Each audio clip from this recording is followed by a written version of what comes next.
If the name of the game is visibility, but you can't be everywhere, I mean, you could be everywhere. It's really hard to be everywhere all at once and do it well.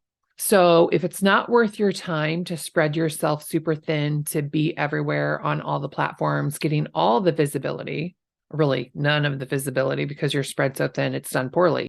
If there is one thing that 2023 has taught me, it's that visibility is the name of the game.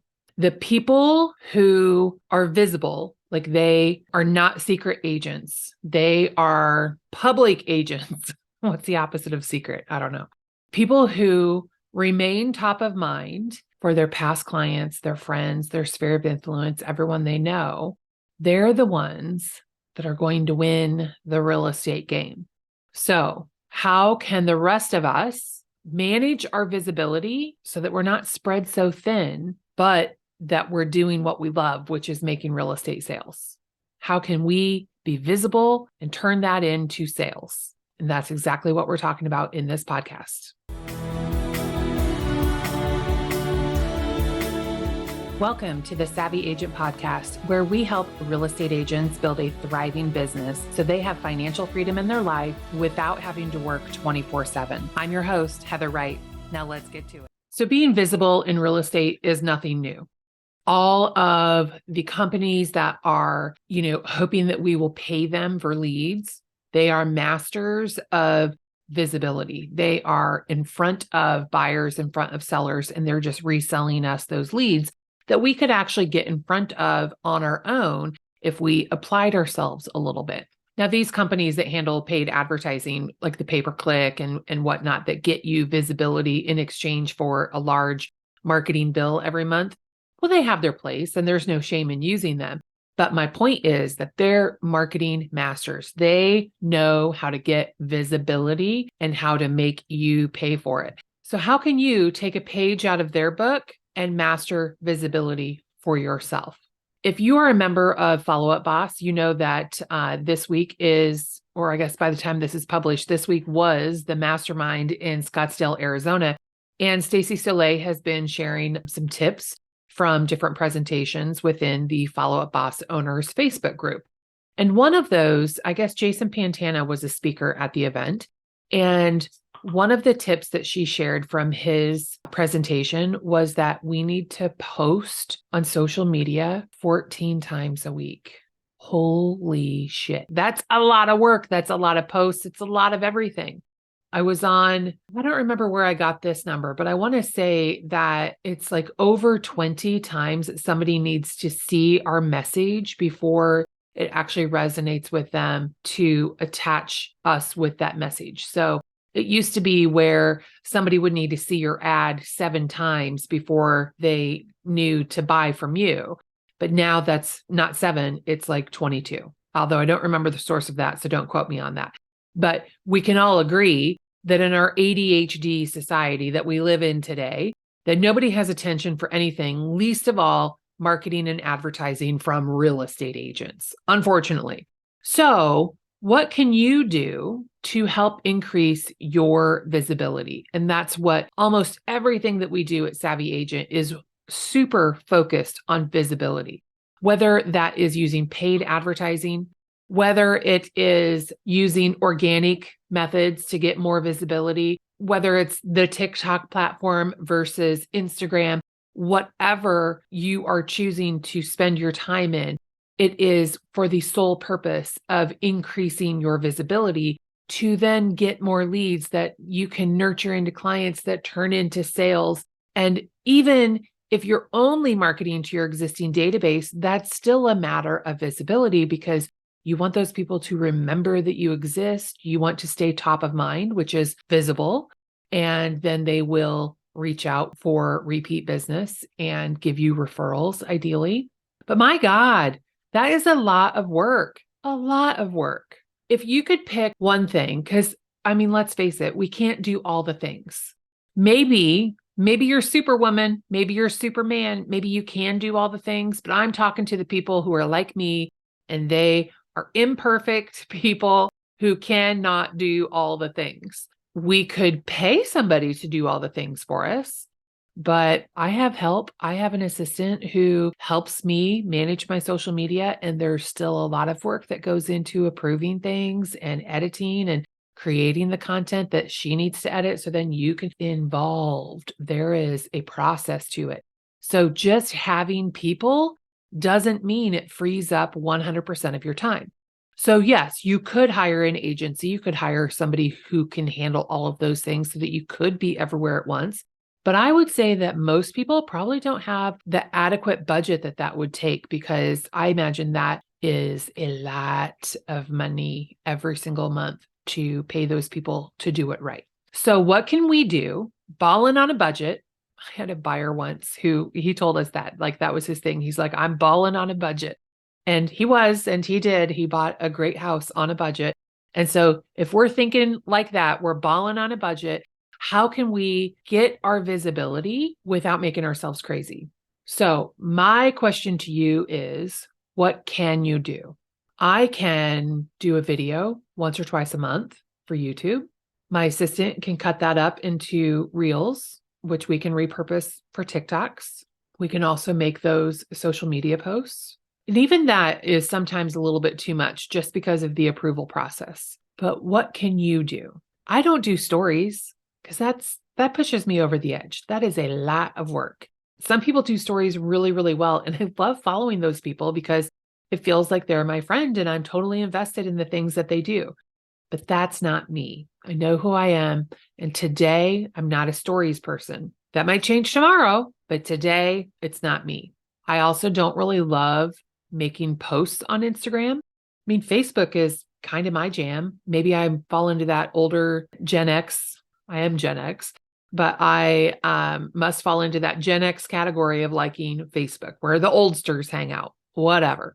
So I can absolutely post on Facebook, recycle those posts to go onto Instagram. I can absolutely email my database. I can work my leads every single day. I can stay in touch with my past clients. Those are fundamental things that everybody should do. But instead of sitting in overwhelm about, oh my God, I have to post 14 times a week, well, think about what you can do. Can you take a picture of the house you were at an appointment at this morning, the dog that sat beside you at your appointment this morning, the cat that got into your bag at your appointment this morning? I had a cat get into a bag and I love that picture. I break it out every year on its anniversary and share it with the people whose house I was at. Remember this? So what are some fun things that happened to you today that you could share on social media posts? Could you release yourself from a requirement of perfection? You know, I suffer from this periodically where I believe the things that I need to do must be perfect or they're not worth doing them. And unfortunately, that is wrong. So embrace imperfection and post it, share it, move forward. Could you share more on your personal profile that you use? I post most of my stuff on my business profile. And so then sometimes when I post on my personal profile, it kind of feels like people have forgotten who I am. So that's something that I could do. And maybe it's something that you could do too. Could you share more about what's going on in your life? Not work related. Maybe you have kids who are in sports or dance. Maybe you're a chauffeur after 4 o'clock, just driving your kids around to their activities. What kind of music do you like to listen to? I know I follow this lender and he does post things about his work, but he also shares, like, he loves the hip hop channel on his Sirius XM. And so he is always sharing something or other about hip hop, whether it's when he's in his car or maybe if he's on his Peloton. And I don't know. I don't know anything about Pelotons. Do they have like hip hop workouts that you can do? So I don't know. Sometimes he just shares things that are hip hop related that he has run across during his day, and he takes a picture and then he shares it. Could you, who is probably a local expert, could you make it a point to spend an hour every week touring your town? Because even though you're a local expert, there might be things going on that you don't know about. Sometimes when you go through spurts where you haven't driven down a street or you're not in a neighborhood for a while just because your clients aren't there. So when you get off the beaten path where you are normally at, is there anything new going up? Is there anything cool happening that you could take pictures of or video of? Could you do a review of a restaurant or, anything that you do? Could you be like, oh my God, I just visited this skate park for the first time. You guys, it's incredible. I mean, it really doesn't even have to be more than that. You don't have to go super in depth. Honestly, the shorter the better, because nobody has the attention for anything past that. Could you share the same content again? We have amazing content. I know my team does on our business page, amazing content that is seen by 10 to 15% of our audience. And then we don't really recycle it a whole lot. We should be reposting that a couple of times every week. Maybe change out the picture, change out the graphic, maybe change up the words, but the content is basically still the same. And so then if Facebook is showing it to 10% of your audience each time it's posted, is it going to be the same exact 10%? Probably not. So that increases the chance that your post will get awareness. That's something you could do. And you're not creating more content, you're just sharing more content to increase your visibility. Could you do your own Facebook ads to increase your visibility? Yes. This past weekend, I was fortunate enough to be invited to kind of co-host a real estate specific webinar with Laurel Portier, who's a friend of mine. And Laurel, she does ads coaching for Seven. I think it's adcoachingfor7.com is the website, but I'll post it in the show notes here. So we had a 2-hour webinar Saturday morning. And there was some background in there, just kind of getting to know her and know her philosophies, where she was sharing that with other people. And then she shared a strategy on how you can use a fairly inexpensive Facebook ad strategy to increase your visibility and create your own sales funnel of getting people to call you, kind of like come list me calls or, be my buyer's agent calls. And I'm trying to think, the replay isn't available yet. I think her assistant was sick. And so she hasn't put the replay out yet, but she has taught this strategy. If you were to go to her YouTube channel, you could probably find it. It's not specific to real estate agents, but this was specific to real estate agents on Saturday, where she talked about the kind of content that you could post. And then if you have 3 videos, they're just evergreen videos. You put $5 a day on them. You target people in your market. So follow your fair housing rules. If it's, I thought it was a 15-mile minimum radius, but then when I was creating a custom audience, I could get it down as low as 10-mile radius. So whatever the rule is that you're experiencing in your Facebook, follow it. It doesn't matter. There's no reason that we need to circumvent the rules, because with this strategy, you're going to reach the people who are most interested in you anyway. So at the top of the sales funnel, you have your 3 evergreen videos. So I set mine up where I did what can buyers and sellers expect in 2023, or actually, no, it was just buyers. What can buyers expect in 2023 in real estate? And then what are the top 7 mistakes that buyers make and top 7 mistakes that sellers make? Those were the 3 videos that I did. And so I just set it up to that wide net audience of people who live in Des Moines and 15 miles plus from Des Moines, which on the map is about the area that I will work. So then I actually set mine up for less than the $5 a day. So I did like $2 a day on that. And so those people who watch that video, I can create a custom audience and capture the people who watch 25% or more of that video. So if you're watching 25% of my video, you're probably pretty interested in that topic. And now that identifies you as someone who is interested in real estate. And so then with that amazing content that I put on my page, maybe I'm reposting it, resharing it, but I can also boost it.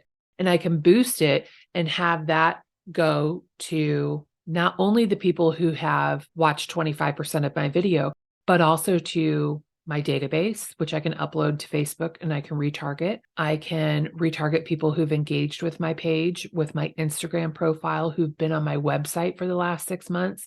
So I can retarget the people who have somehow been near my universe and see if I can move them further down the sales funnel. And so then her strategy is the hot 7 ads. So these boosts of these posts you're doing, they're just posts. Maybe there's a call to action. I do think it's a good idea to have a call to action, at least on a couple of them. But the boosts that do well, the posts that are good quality posts, then you're going to put them into an ad that's running specifically to this audience of people who's watched 25% of your videos. I forget the dollar amount that she recommended per day, but I mean, you can do whatever you want. You can do $1, you can do $50. And then have those retargeting ads, and you'll have 7 of them. So you'll pick your 7 best boosted posts and constantly have those recycling in the Hot 7 ad setup, where it's going to be retargeting the people who have watched 25% of your videos. And then ultimately, they're going to call you. They're going to respond to one of the call to actions in your ads. They're going to raise their hand and say, hey, you have given me so much great content. I need your help. You're my realtor because you have given yourself this boost of visibility by using Laurel's paid ad strategy. So whether you are 100% referral based, where you're just staying in touch with the people that you know, whether you love ads and you're paying one company, multiple companies to help you out, no problem. But visibility is going to win the game. If people don't know you're an agent, I mean, you're screwed, right?